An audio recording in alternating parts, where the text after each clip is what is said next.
आकाशवाणी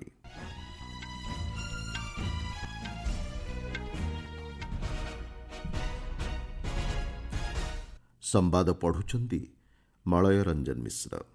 मुख्य संवाद प्रधानमंत्री अध्यक्षतार आज अनुष्ठित हेब जातीय वन्यप्राणी बोर्ड बैठक। देश में दुग्ध उत्पादन क्षेत्र में स्थायित्व एवं वितरण संपर्कित कर्मशाला को आज उद्घाटन करेंगे स्वराष्ट्रमंत्री। भारत अमेरिका प्रस्तावित द्विपाक्षिक वाणिज्य चुक्ति लक्ष्य नहीं आज वाशिंगटन गस्तरे जिबे वाणिज्य और शिल्प मंत्री। भारत और बांग्लादेश गंगाजल चुक्तिर नवीकरण को दृष्टि रखी आज पश्चिमबंगर फराक्का गस्तरे जिबे उभय देशर प्रतिनिधि मंडली। एवं आईसीसी चैंपियंस ट्रॉफी क्रिकेट प्रतियोगितार आसंताकाली प्रथम सेमिफाइनल रे भारत और ऑस्ट्रेलिया मध्य हेब मुकाबिला। विश्व वन्यप्राणी दिवस पालन अवसर में प्रधानमंत्री नरेंद्र मोदी अध्यक्षतार आज जातीय वन्यप्राणी बोर्ड बैठक अनुष्ठित हेब।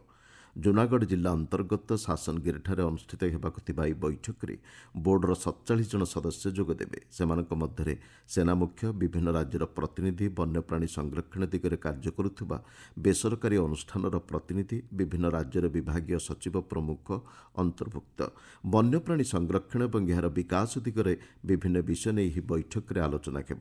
ସୂଚନାଯୋଗ୍ୟ ପ୍ରଧାନମନ୍ତ୍ରୀ ଏହି ବୋର୍ଡର ଅଧ୍ୟକ୍ଷ ଭାବେ ଦାୟିତ୍ୱ ନିର୍ବାହ କରୁଛନ୍ତି। ବୈଠକ ପରେ ଶ୍ରୀ ମୋଦି ଶାସନଠାରେ କାର୍ଯ୍ୟରତ ବନ ବିଭାଗର ବିଭିନ୍ନ ମହିଳା କର୍ମଚାରୀଙ୍କ ସହ ମତ ବିନିମୟ କରିବାର କାର୍ଯ୍ୟସୂଚୀ ରହିଛି। ଆଜି ସକାଳୁ ପ୍ରଧାନମନ୍ତ୍ରୀ ଗିର୍ ଜାତୀୟ ପାର୍କର ସିଂହ ସଫାରୀ ପରିଦର୍ଶନ କରିବେ। ଜାମନଗରସ୍ଥିତ ଭନ୍ତାରାଠାରେ ପ୍ରାଣୀ ଉଦ୍ଧାର କେନ୍ଦ୍ର ଗତକାଲି ପ୍ରଧାନମନ୍ତ୍ରୀ ପରିଦର୍ଶନ କରିଥିଲେ। ସୋମନାଥ ମନ୍ଦିର ମଧ୍ୟ ଗତକାଲି ପରିଦର୍ଶନ କରି ପ୍ରଧାନମନ୍ତ୍ରୀ ପ୍ରାର୍ଥନାରେ ଯୋଗ ଦେଇଥିଲେ।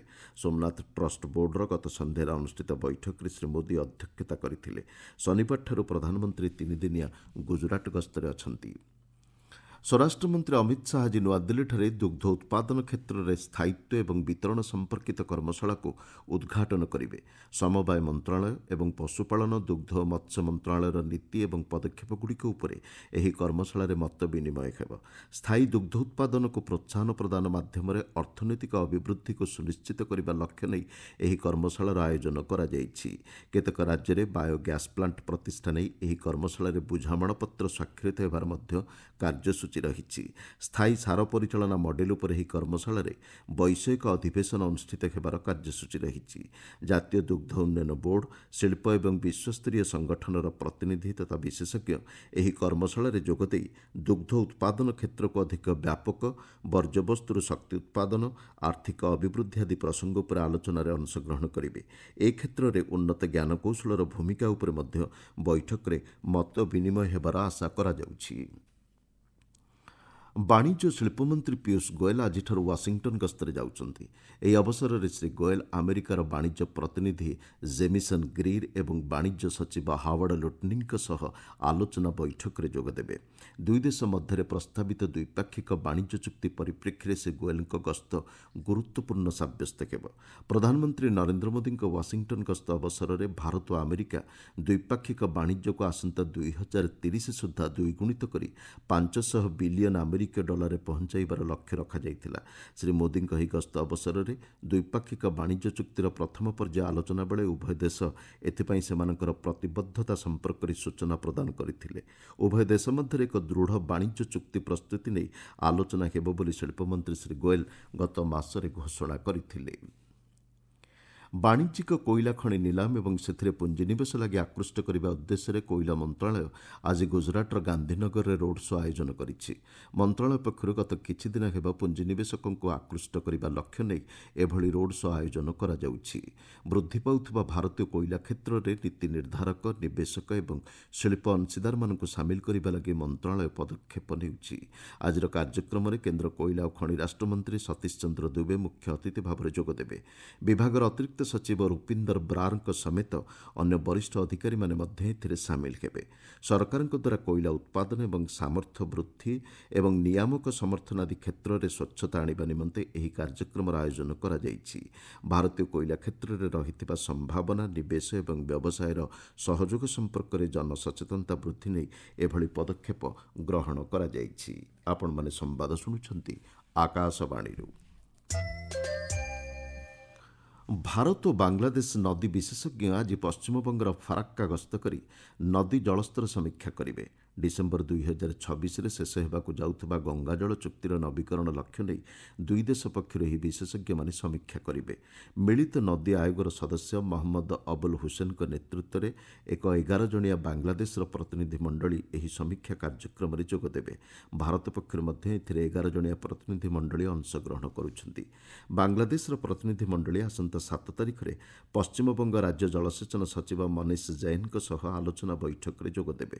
ଜଳଶକ୍ତି ମନ୍ତ୍ରଣାଳୟ ପକ୍ଷରୁ ଦିଆଯାଇଥିବା ସୂଚନା ଅନୁଯାୟୀ ଭାରତ ଏବଂ ବାଂଲାଦେଶ ମଧ୍ୟରେ 54ଟି ନଦୀ ରହିଛି। 1972 ମସିହାରେ ଉଭୟ ଦେଶର ମିଳିତ ନଦୀ ଆୟୋଗ ଗଠନ କରାଯାଇଥିଲା। ନଦୀ ଜଳ ଉପରେ ପାରସ୍ପରିକ ସ୍ୱାର୍ଥ ସମ୍ପର୍କିତ ଆହ୍ୱାନଗୁଡ଼ିକର ମୁକାବିଲା ଦିଗରେ ଏହି ଆୟୋଗ ଗଠିତ ହୋଇଥିଲା। 1996 ମସିହା ଡିସେମ୍ବର 12 ତାରିଖରେ ତତ୍କାଳୀନ ପ୍ରଧାନମନ୍ତ୍ରୀ ଏଚ୍.ଡି. ଦେବେଗୌଡ଼ା ଏବଂ ବାଂଲାଦେଶ ପ୍ରତିପକ୍ଷ ଶେଖ୍ ହସିନାଙ୍କ ମଧ୍ୟରେ ଗଙ୍ଗାଜଳ ଚୁକ୍ତି ସ୍ୱାକ୍ଷରିତ ହୋଇଥିଲା। ଜମ୍ମୁ କାଶ୍ମୀର ବିଧାନସଭାର ବଜେଟ୍ ଅଧିବେଶନ ଆଜିଠୁ ଆରମ୍ଭ ହେଉଛି। ଉପରାଜ୍ୟପାଳ ମନୋଜ ସିହ୍ନାଙ୍କ ଅଭିଭାଷଣ ସହିତ ଏହି ବୈଠକ ଆରମ୍ଭ ହେବ। ନ୍ୟାସନାଲ୍ କନ୍ଫରେନ୍ସ ନେତା ତଥା ମୁଖ୍ୟମନ୍ତ୍ରୀ ଓମାର ଅବଦୁଲ୍ଲାଙ୍କ ନେତୃତ୍ୱାଧୀନ ସରକାରଙ୍କର ଏହା ପ୍ରଥମ ବଜେଟ୍ ଅଧିବେଶନ। ଗତବର୍ଷ ଅକ୍ଟୋବର ମାସରେ ସେଠାରେ ନୂତନ ସରକାର ଗଠନ ହୋଇଥିଲା। ମୁଖ୍ୟମନ୍ତ୍ରୀ ତଥା ଅର୍ଥମନ୍ତ୍ରୀ ଓମାର ଅବଦୁଲ୍ଲା ଆସନ୍ତା 7 ତାରିଖରେ ଗୃହରେ ବଜେଟ୍ ଉପସ୍ଥାପନ କରିବେ। ନାଗାଲାଣ୍ଡ ବିଧାନସଭାର ବଜେଟ୍ ଅଧିବେଶନ ଆଜିଠୁ ଆରମ୍ଭ ହେଉଛି। ରାଜ୍ୟପାଳ ଲା ଜାଲେସନ୍ ଗୃହରେ ତାଙ୍କର ଅଭିଭାଷଣ ପ୍ରଦାନ କରିବେ। ରାଜ୍ୟପାଳଙ୍କ ଅଭିଭାଷଣ ଉପରେ ଆସନ୍ତାକାଲିଠାରୁ ଆଲୋଚନା ଆରମ୍ଭ ହେବା ସହିତ ବିଭିନ୍ନ ବାର୍ଷିକ ପ୍ରଶାସନିକ ତଥା ବିଧାନସଭା କମିଟି ରିପୋର୍ଟ ଏବଂ ସରକାରୀ ବିଲ୍ ସଂକ୍ରାନ୍ତ ପ୍ରସ୍ତାବ ଗୃହରେ ଆଗତ କରାଯିବ। ମୁଖ୍ୟମନ୍ତ୍ରୀ ତଥା ଅର୍ଥମନ୍ତ୍ରୀ ନିଫିୟୁ ରିଓ ଆସନ୍ତା 6 ତାରିଖରେ ଗୃହରେ ବଜେଟ୍ ଉପସ୍ଥାପନ କରିବେ। ଶୁକ୍ରବାର ଦିନ ବଜେଟ୍ ଉପରେ ଆଲୋଚନା ଆରମ୍ଭ ହେବ।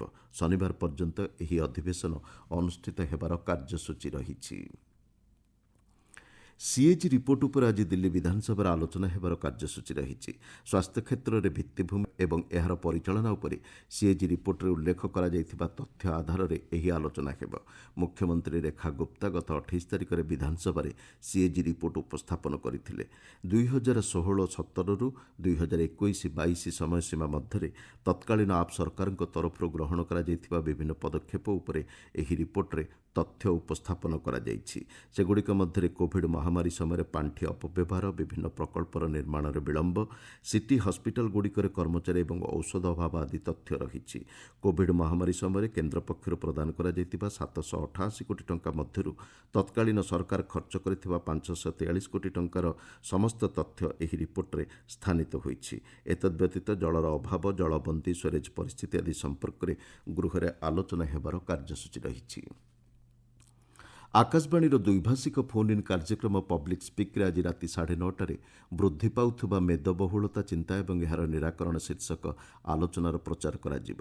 ଏଥିରେ ନୂଆଦିଲ୍ଲୀ ଏମ୍ସର କାର୍ଡିଓଲୋଜି ବିଭାଗର ଆସିଷ୍ଟାଣ୍ଟ ପ୍ରଫେସର ଡାକ୍ତର ସୌରଭ ଅଗସ୍ତମ ଏବଂ ଡାଏଟିସିଆନ୍ ଡକ୍ଟର ମାଲା ମନରାଲ ଆଲୋଚନାରେ ଅଂଶଗ୍ରହଣ କରିବେ। କାର୍ଯ୍ୟକ୍ରମ ସମୟରେ ଶ୍ରୋତାମାନେ ସେମାନଙ୍କର ପ୍ରଶ୍ନ ପଚାରିପାରିବେ।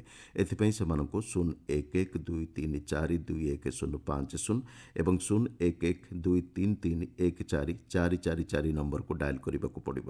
ଏହା ବ୍ୟତୀତ ଶ୍ରୋତାମାନେ 9289094044 ନମ୍ବରକୁ ହ୍ୱାଟ୍ସଆପ୍ ଏବଂ ସାମାଜିକ ଗଣମାଧ୍ୟମ ଏକ୍ସରେ #AskAIR ମାଧ୍ୟମରେ ପ୍ରଶ୍ନ କରିପାରିବେ।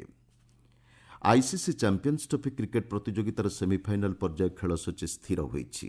ଆସନ୍ତାକାଲି ଭାରତ ଓ ଅଷ୍ଟ୍ରେଲିଆ ମଧ୍ୟରେ ଦୁବାଇଠାରେ ପ୍ରଥମ ସେମିଫାଇନାଲ୍ ମ୍ୟାଚ୍ ଖେଳାଯିବ। ନ୍ୟୁଜିଲାଣ୍ଡ ଏବଂ ଦକ୍ଷିଣ ଆଫ୍ରିକା ଦ୍ୱିତୀୟ ସେମିଫାଇନାଲ୍ରେ ବୁଧବାର ଦିନ ଲାହୋରଠାରେ ପରସ୍ପରକୁ ଭେଟିବେ। ପ୍ରତିଯୋଗିତାର ଗତକାଲିର ଶେଷ ଲିଗ୍ ପର୍ଯ୍ୟାୟ ମ୍ୟାଚ୍ରେ ଭାରତ ନ୍ୟୁଜିଲାଣ୍ଡକୁ 44 ରନ୍ରେ ପରାସ୍ତ କରିଛି। ଦୁବାଇ ଆନ୍ତର୍ଜାତିକ କ୍ରିକେଟ୍ ଷ୍ଟାଡିୟମ୍ଠାରେ ଖେଳାଯାଇଥିବା ଏହି ମ୍ୟାଚ୍ରେ ଟସ୍ ଜିତି ନ୍ୟୁଜିଲାଣ୍ଡ ଭାରତକୁ ବ୍ୟାଟିଂ କରିବାକୁ ଆମନ୍ତ୍ରଣ କରିଥିଲା।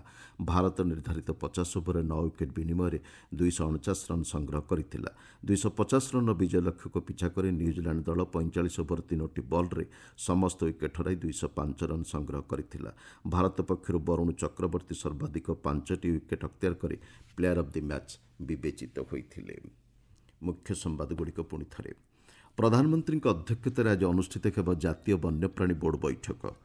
ଦେଶରେ ଦୁଗ୍ଧ ଉତ୍ପାଦନ କ୍ଷେତ୍ରରେ ସ୍ଥାୟିତ୍ୱ ଏବଂ ବିତରଣ ସମ୍ପର୍କିତ କର୍ମଶାଳାକୁ ଆଜି ଉଦ୍ଘାଟନ କରିବେ ସ୍ୱରାଷ୍ଟ୍ରମନ୍ତ୍ରୀ। ଭାରତ ଆମେରିକା ପ୍ରସ୍ତାବିତ ଦ୍ୱିପାକ୍ଷିକ ବାଣିଜ୍ୟ ଚୁକ୍ତି ଲକ୍ଷ୍ୟ ନେଇ ଆଜିଠାରୁ ୱାଶିଂଟନ୍ ଗସ୍ତରେ ଯିବେ ବାଣିଜ୍ୟ ଓ ଶିଳ୍ପ ମନ୍ତ୍ରୀ। ଭାରତ ଓ ବାଂଲାଦେଶ ଗଙ୍ଗାଜଳ ଚୁକ୍ତିର ନବୀକରଣକୁ ଦୃଷ୍ଟିରେ ରଖି ଆଜି ପଶ୍ଚିମବଙ୍ଗର ଫରାକ୍କା ଗସ୍ତରେ ଯିବେ ଉଭୟ ଦେଶର ପ୍ରତିନିଧିମଣ୍ଡଳୀ ଏବଂ ଆଇସିସି ଚାମ୍ପିୟନ୍ସ ଟ୍ରଫି କ୍ରିକେଟ୍ ପ୍ରତିଯୋଗିତାର ଆସନ୍ତାକାଲି ପ୍ରଥମ ସେମିଫାଇନାଲ୍ରେ ଭାରତ ଓ ଅଷ୍ଟ୍ରେଲିଆ ମଧ୍ୟରେ ହେବ ମୁକାବିଲା। ସମ୍ବାଦ ଶେଷ ହେଲା।